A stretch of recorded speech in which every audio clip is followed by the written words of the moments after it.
தமிழ்நாட்டு முதல்வர் சொல்றாரு, நெஞ்சில் குடியிருக்கும் நமக்கு கொள்கை இல்லையா? நமக்கு கொள்கை இல்லையா? இவங்க கொள்கைதான்.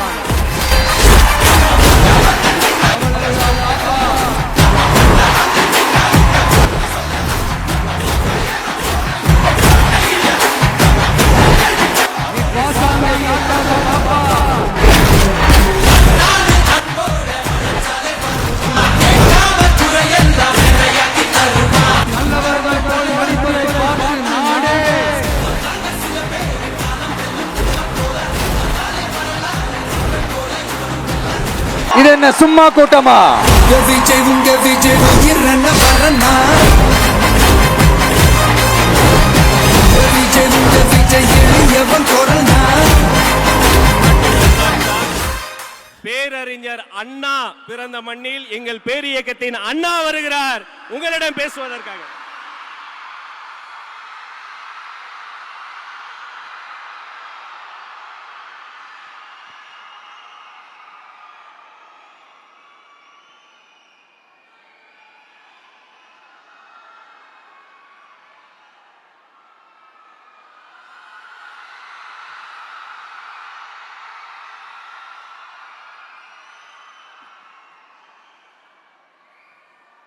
நாட்டுக்காக உழைப்பதற்கு அண்ணா பிறந்தார்.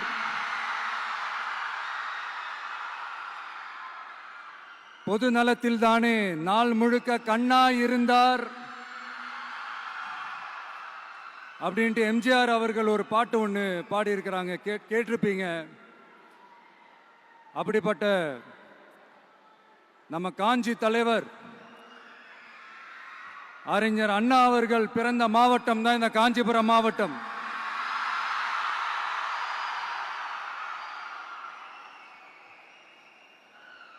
தன்னுடைய வழிகாட்டின்றதுனாலேயே தான் ஆரம்பிச்ச கட்சியினுடைய கொடியில அறிஞர் அண்ணா அவர்களை வச்சவர் எம்ஜிஆர். ஆனா அறிஞர் அண்ணா அவர்கள் ஆரம்பிச்ச அந்த கட்சியை அதுக்கப்புறம் கைப்பற்றினவங்க என்னெல்லாம் பண்றாங்கன்னு நான் சொல்லிதான் உங்களுக்கு தெரியணுமா என்ன? மக்களே, உங்களுக்கு தான் அது நல்லா தெரியுமே.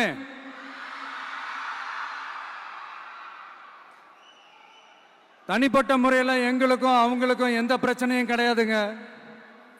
எந்த வாய்க்கா வரப்பு தகராறுலாம் எதுவுமே கிடையாதுங்க. அப்படியே இருந்தாலும் அது நம்ம கண்டுக்கவே போறது இல்லைங்க. தனிப்பட்ட முறையில் அவங்களுக்கு வேணா நம்ம மேல வன்மத்தோட இருக்கலாங்க. ஆனா நாமெல்லாம் அப்படி கிடையவே கிடையாதுங்க. ஆனா உங்களை என்ன நம்ம எல்லாரையும் பொய் சொல்லி நம்ப வச்சு ஓட்டு போட வச்சு ஏமாத்தினாங்கல்ல,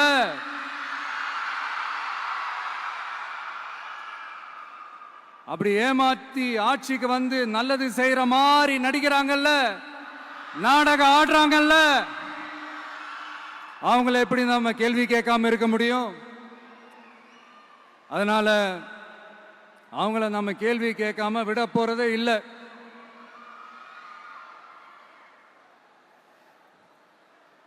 இதையே நான் காஞ்சிபுரம் மாவட்டத்தில் இருந்து நான் சொல்றேன்னா, தெரிஞ்சோ தெரியாமலோ இந்த மாவட்டத்துக்கும் நமக்கும் ஆட்டோமேட்டிக்காவே ஒரு கனெக்ஷன் ஒன்று ஏற்படுதுங்க.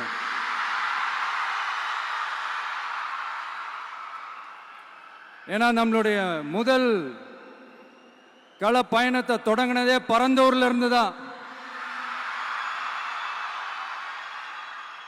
பரந்தூருக்கு போய் அந்த மண்ணில் நின்று அந்த மக்களுக்காக கேள்வி கேட்டதும் இதே அண்ணா அவர்கள் பிறந்த காஞ்சிபுரம் மாவட்டம் தான். இன்னைக்கு ஒரு பெரிய மனவேதனைக்கு அப்புறம் இந்த மக்கள் சந்திப்பு நிகழ்ச்சிக்கு வந்திருக்கிறதும் அதே அண்ணா அவர்கள் பிறந்த காஞ்சிபுரம் மாவட்டம் தான்.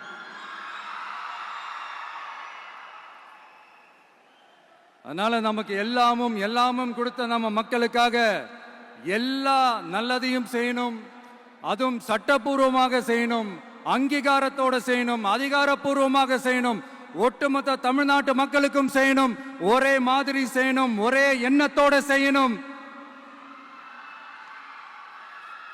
அந்த ஒரே லட்சியத்தோட தான் நாம் அரசியலுக்கே வந்திருக்கிறோம். அதனாலதான் மக்களிடம் செல் அப்படின்னு சொன்ன அண்ணாவை கையில் எடுத்தோம். அவங்க சொன்ன மாதிரி மக்களை நோக்கி போறோம். ஆனா மக்களிடம் செல்னு சொன்ன அண்ணாவை மறந்தது யாரு?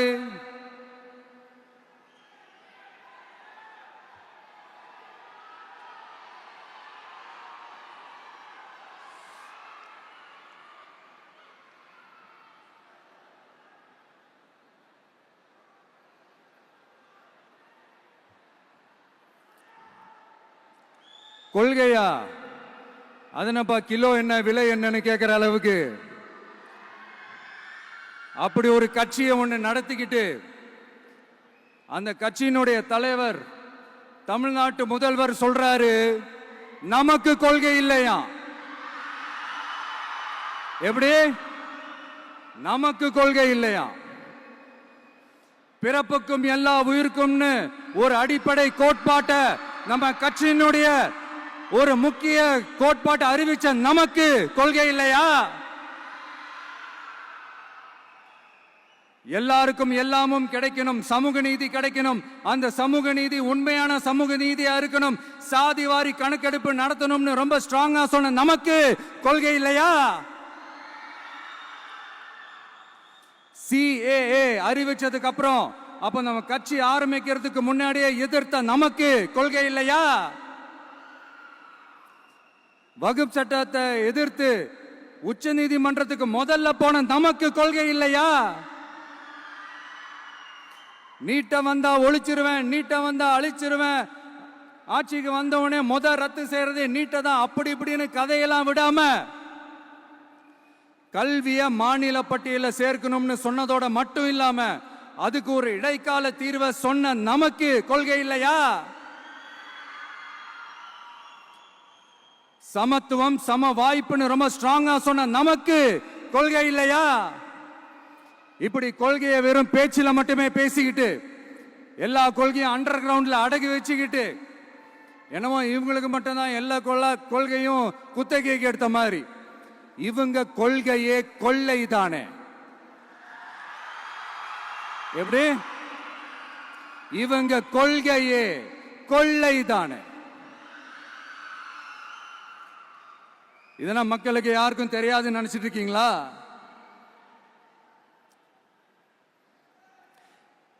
எங்க கட்சி ஒன்றும் சங்கரமடம் இல்லைன்னு சொன்னது யாரு? யார் சொன்னாங்க? ஏன் சொன்னாங்க? எதுக்கு சொன்னாங்க? இப்போ உங்க கட்சியில என்ன நடந்துகிட்டு இருக்குது அதையும் கொஞ்சம் யோசிச்சு பாருங்க, இதையும் கொஞ்சம் யோசிச்சு பாருங்க. அதனால பாப்பா, பவள விழா பாப்பா, நீ பாசாங்கு காட்டாத பாப்பா, நீ நல்லவர்கள் போல் நடிப்பதை பார்த்து நாடே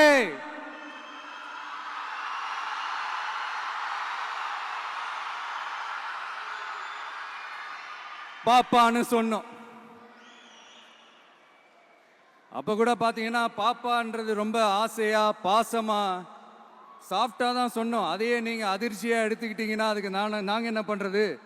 அதே நீங்க விமர்சனம்னு சொன்னீங்கன்னா நாங்க என்ன பண்றது?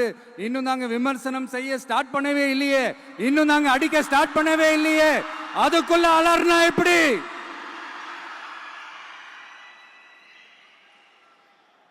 அதனால உங்க அரசவை புலவர்கள் யாராவது இருந்தாங்கன்னா கர்ச்சீஃப் எடுத்து அவங்க கண்ணீரை துடைத்து விடுங்கள். சரி, அது அவங்க பிரச்சனை, அவங்க பார்த்துக்கிட்டோம். நமக்கு எப்பவுமே மக்கள் தாங்க, மக்களுடைய பிரச்சனை பத்தி பேசுறது தான். இன்னைக்கு நம்ம காஞ்சிபுரம் மாவட்டத்துக்கு வந்திருக்கிறோம். இங்க மக்கள் ஃபேஸ் பண்ற அந்த பிரச்சனையை பத்தி நம்ம பேசி ஆகணும்.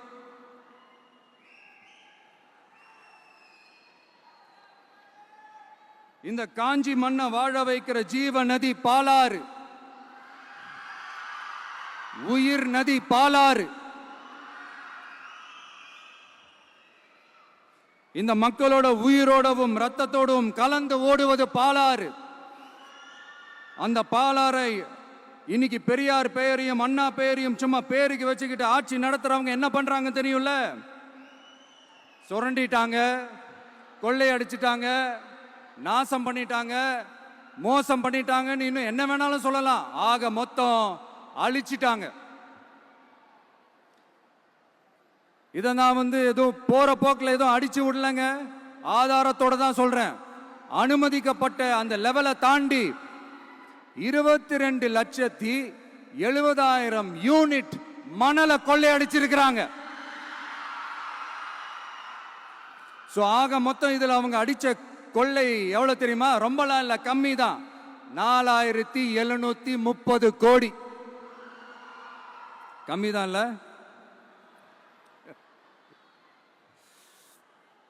இதுக்கெல்லாம் அவங்க ஆதாரம்லாம் கேட்க முடியாது. ஏன்னா இந்த ஆதாரம்லாம் ஆல்ரெடி கோர்ட்ல இருக்குது, அமலாக்கத்துறை டிபார்ட்மெண்ட்ல இருக்குது.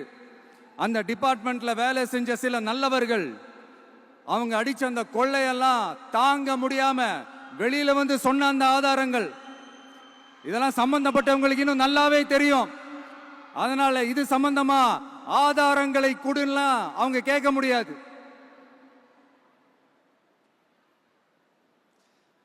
மணலை கொள்ளையடிச்சா நீர்நிலைகள் அழியும், ஏரி குளம் கண்மா எல்லாம் அழியும். இதெல்லாம் அழிஞ்சா விவசாயம் அழியும், விவசாயம் அழிஞ்சு போனா விவசாயிகள் அழிஞ்சிருவாங்க. ஆக மொத்தம் நாம் எல்லாரும் மொத்தமா அழிஞ்சு போக வேண்டியதுதான். இப்படி மேல இருந்து கீழே வரைக்கும் ஒரு கட்சியை சிண்டிகேட் போட்டு கொள்ளையடிக்கிறத கேள்விப்பட்டிருக்கிறீங்களா மக்களே? இதே காஞ்சிபுரத்தோட உலக பெருமை நம்ம பட்டும் கைத்தறி துணியும் அதை தயாரிச்சு கொடுக்கிற கைத்தறி நெசவாளர்களும் தான்.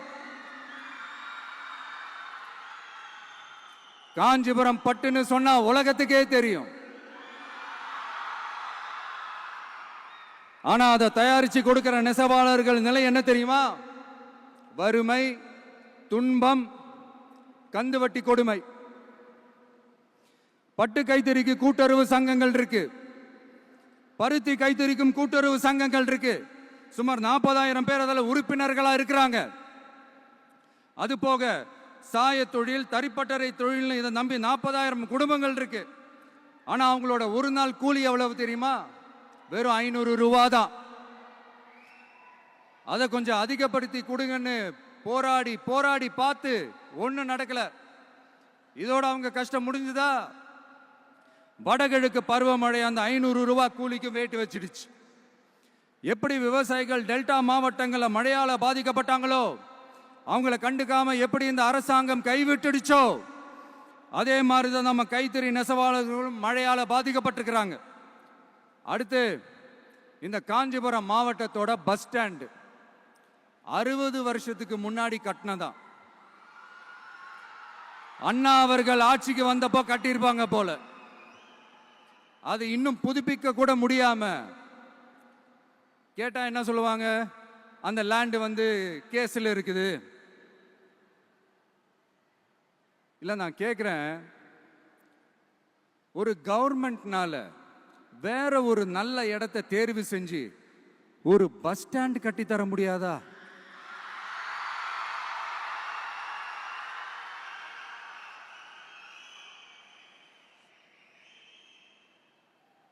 பிரச்சனை என்ன தெரியுமாங்க? அவங்களுக்கு மக்களை பத்தி யோசிக்கிறதுக்கே நேரம் இல்லை, அதுதான் பிரச்சனை.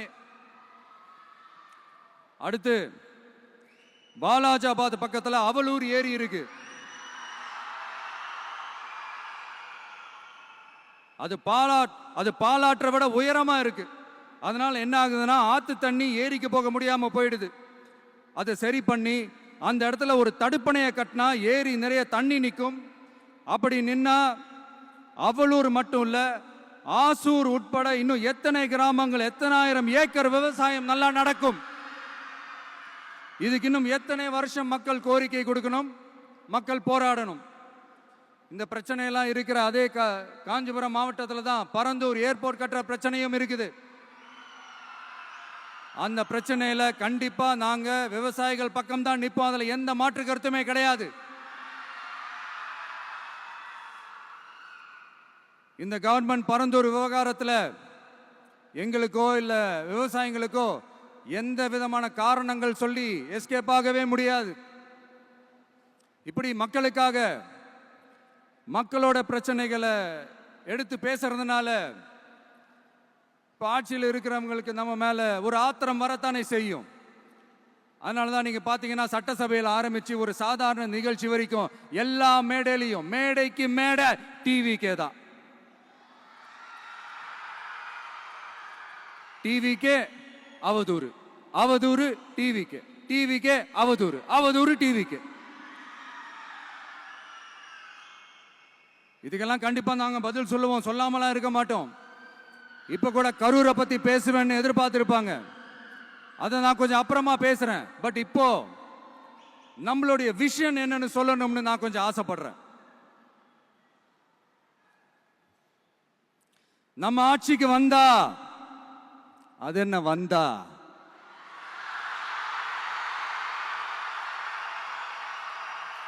வருவோம். மக்கள் கண்டிப்பா நம்மளை வர வைப்பாங்க. மக்களுக்கான ஆட்சியை மக்களே விரும்பி வர வைக்கத்தானே செய்வாங்க. அப்படி மக்களால் அமைக்கப்பட போற நம்ம ஆட்சியில நம்ம என்ன செய்ய போறோம்ன்றது அதுக்கான அந்த தேர்தல் அறிக்கையில அதுக்கான விளக்கத்தை டெஃபினட்டா கொடுப்போம். பட் அதுக்கு முன்னாடி ஒரு சின்னதா லைட்டா நான் கொஞ்சம் அதை சொல்லணும்னு ஆசைப்படுறேன். எல்லாருக்கும் நிரந்தரமான வீடு இருக்கணும்.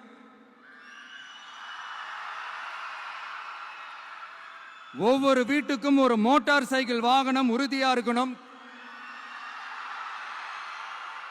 காரும் தான் லட்சியம். அதுக்கான வசதி வாய்ப்பை உருவாக்குற அளவுக்கு பொருளாதார வளர்ச்சிக்கு வழியை உண்டாக்கணும். ஒவ்வொரு வீட்டில் இருக்கிற ஒவ்வொருத்தரும் மினிமம் டிகிரி படிச்சிருக்கணும்.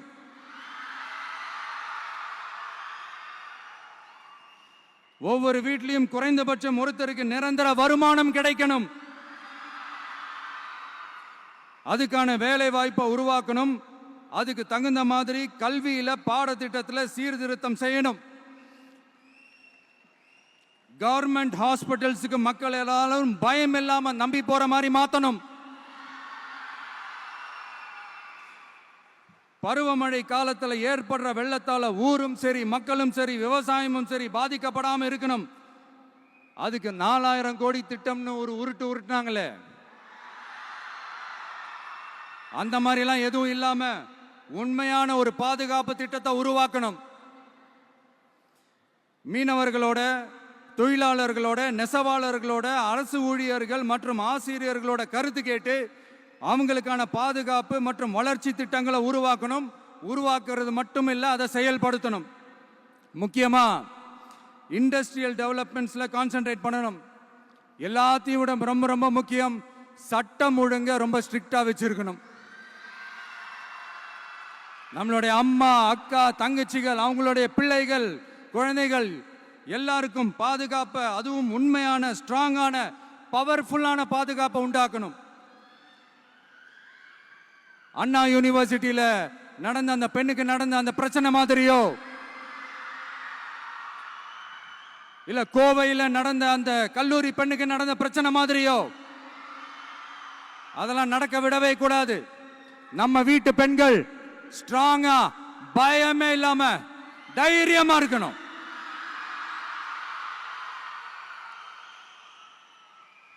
இதை எப்படி செயல்படுத்த போறோன்றது முன்னாடி சொன்ன மாதிரி நம்மளுடைய தேர்தல் அறிக்கையில் அதுக்கான விளக்கத்தை ரொம்ப டீட்டெயில்டாக கொடுப்போம். நான் சும்மா மற்றவங்க மாதிரி அவங்கள மாதிரி எல்லாத்தையும் அடிச்சு விட்டுட்டு ஏமாத்துற வேலையெல்லாம் இங்கே கிடையாது நம்ம கிட்ட. நான் மறுபடியும் சொல்றேன், நம்ம அரசியலுக்கு வந்தது உங்களுக்கு நல்லது நல்லது நல்லது மட்டுமே செய்யறது தான். எங்களுக்கு வேற எந்த அஜெண்டாவும் கிடையாது. அதனாலதான் பாத்தீங்கன்னா கொள்கை எதிரி யாரு, அரசியல் எதிரி யாருன்னு திட்டவட்டமா சொல்லிட்டு அது வெளியே சொல்லிட்டு களத்துக்கு வந்திருக்கிறோம். அதுல எந்த விதமான குழப்பமோ எந்த விதமான ஊசலாட்டமோ எதுவுமே இருக்க போறதில்ல. இந்த விஜய் சும்மா எதையும் சொல்ல மாட்டான். ஒன்னு சொன்னா அதை செய்யாம விட மாட்டான். அது மக்களுக்கு நல்லாவே தெரியும். அப்புறம் ஒரு அதிசயம் சொல்ல முடியாது, இது ஒரு கண்டுபிடிக்க முடியாத ஒரு உண்மைன்னு சொல்லலாம். அது என்னப்பா அது? தற்குறியா?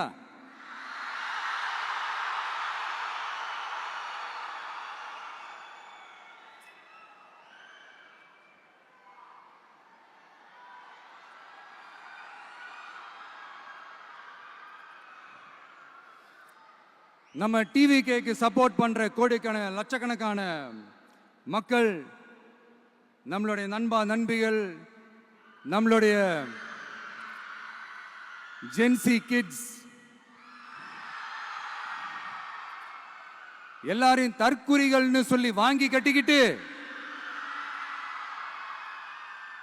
இப்போ அவங்களாம் தற்குறி எல்லாம் கிடையாது, அப்படிலாம் அவங்கள கூப்பிடாதீங்க, அவங்க சங்கிகள்லாம் கிடையாது, அப்படிலாம் அவங்கள கூப்பிடாதீங்கன்னு சொல்லி ஒரு குரல். யாருடா அந்த குரல் அப்படின்னு பார்த்தா, இப்ப ரீசெண்டா அறிவு திருவிழான்னு ஒண்ணு நடத்தினாங்கல்ல, சாரி அவதூறு திருவிழா. அதுல அவங்க தலைமையே குழப்பற மாதிரி, அறிவு கண்ணை திறந்து வைக்கிற மாதிரி ஒருத்தர் பேசியிருக்கிறார். அவர் யாருன்னா அது அவங்களோட எம்எல்ஏவே. அந்த எம்எல்ஏ யாருன்னா நம்மளுடைய கொள்கை தலைவர்கள் ஒருத்தரான மக்கள் சேவகர் அஞ்சலை அம்மாளோட சொந்தக்காரர். என்னடா இது இப்படி ஆகி போச்சு? டிவிகேக்கு சப்போர்ட் பண்ற மாதிரி நம்ம கட்சியிலேருந்தே ஒரு குரல் வருதுன்னு சொல்லி தலைமையில ஃபுல்லா கன்ஃபியூஷன். அந்த கன்ஃபியூஷன் இதோட நிக்காது. அந்த ஆதரவு குரல் ஒரு வீடு விடாம, ஒரு இடம் விடாம, எல்லா இடத்திலையும், எல்லா வீட்லயும் இன்னும் பலமா எதிரொலிக்குதான் இல்லையான்னு பாருங்க. சும்மா பிளாஸ்ட் தான்.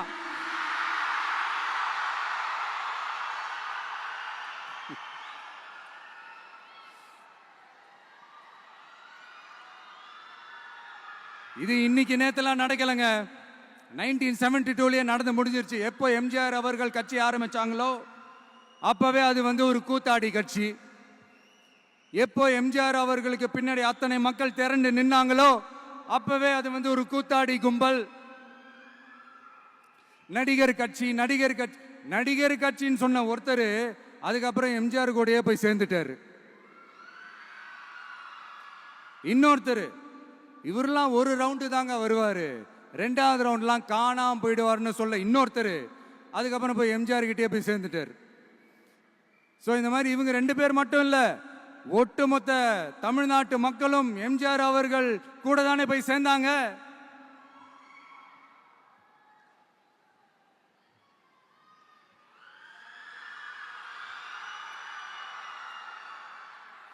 அதனால இது வரலாறு. இந்த வரலாறு நம்மளை விட அவங்களுக்கு இன்னும் நல்லாவே தெரியும். அதனால தான் பார்த்தீங்கன்னா 53 வருஷமா அதே கதறல்கள். கூத்தாடி கூட்டம், நடிகர் கட்சி, நடிகர் கூட்டம், இப்படி. மர்மயோகின்ற ஒரு படத்துல அவருடைய கேரக்டர் பேர் கரிகாலன். அதுல ஒரு சூப்பர் டயலாக் ஒன்று சொல்லியிருப்பாரு. குறி வைத்தால் தவற மாட்டேன், தவறுமானால் குறியே வைக்க மாட்டேன்.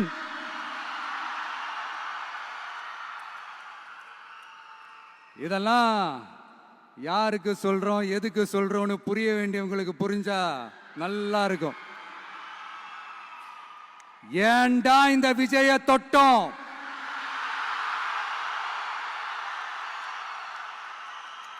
ஏண்டா விஜய் கூட இருக்கிற அந்த மக்களை தொட்டோம்? நினைச்சு ஃபீல் பண்ண போறீங்க.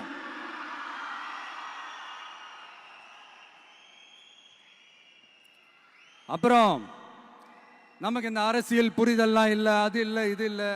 அப்புறம் நான் கேட்கிறேன், மக்கள் எல்லாரும் உங்களுக்கு தற்குறிகளா?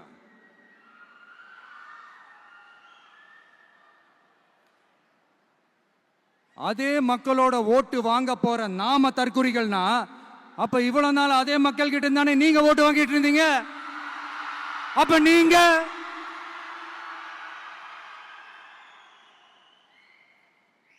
அந்த மக்களுக்கு நீங்க காட்டுற மரியாதையும் நன்றியும் இதுதானா? ஒண்ணு மட்டும் சொல்றேன், எழுதி வச்சுக்கோங்க. இந்த தற்குறின்னு சொல்றீங்கல்ல, இந்த தற்குறிகள்லாம் ஒன்னா சேர்ந்துதான் வாழ்நாள் பூரா விடையை கண்டுபிடிக்காத முடியாத அளவுக்கு உங்க அரசியலே ஒரு கேள்விக்குறியாக்க போறாங்க.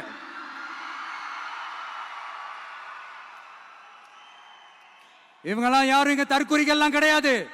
இவங்க எல்லாரும் தமிழ்நாட்டு அரசியலோட ஆச்சரியக்குறி. இவங்க எல்லாரும் தமிழ்நாட்டு அரசியலோட அந்த மாற்றத்திற்கான அறிகுறி. சும்மா லாஜிக்கே இல்லாம தற்குறி.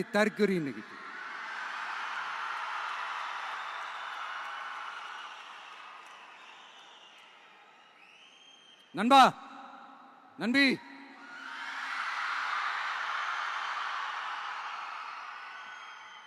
எல்லா மேடையிலும் ரிப்பீட்டடா ஒரு விஷயம் நான் சொல்லுவேன்ல, இப்ப நீங்க சொல்லுங்க. ஒண்ணு, இன்னொன்னு, ரிப்பீட். ஒண்ணு, இன்னொன்னு. இந்த போட்டி எப்படி இருக்க போகுதுன்னா, மக்களோட மக்களா நிக்கிற நமக்காக மக்களே டிசைட் பண்ணி போறாங்க. My dear sir, my dear uncle,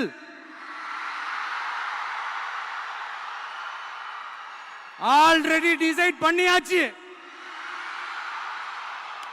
கான்பிடென்டா இருக்க மக்களே, நல்லதே நடக்கும், வெற்றி நிச்சயம். மீண்டும் சந்திக்கும் வரை நன்றி, வணக்கம்.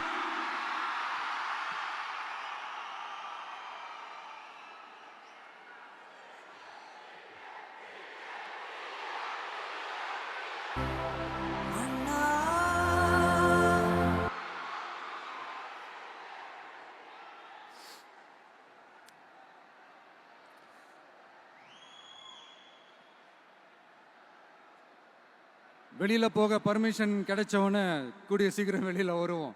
அதனால தான் இப்படி ஒரு ஏற்பாடு. எல்லாரும் இருந்து சாப்பிட்டு போகணும்.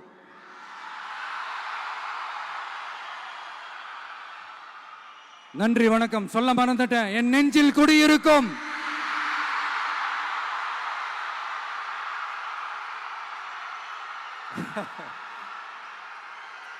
Sorry, slip my mind. Thank you. மீண்டும் சந்திக்கும் வரை நன்றி, வணக்கம்.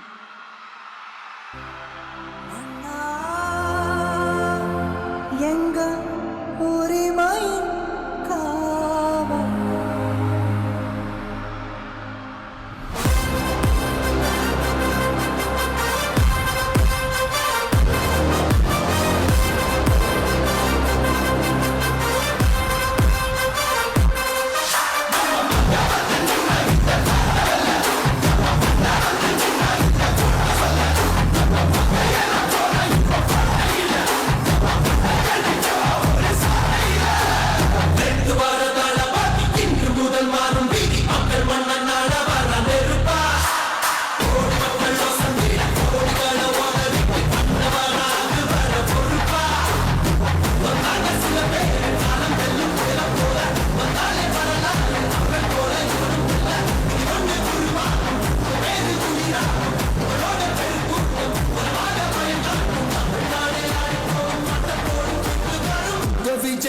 விஜய் உயிரன வரனா,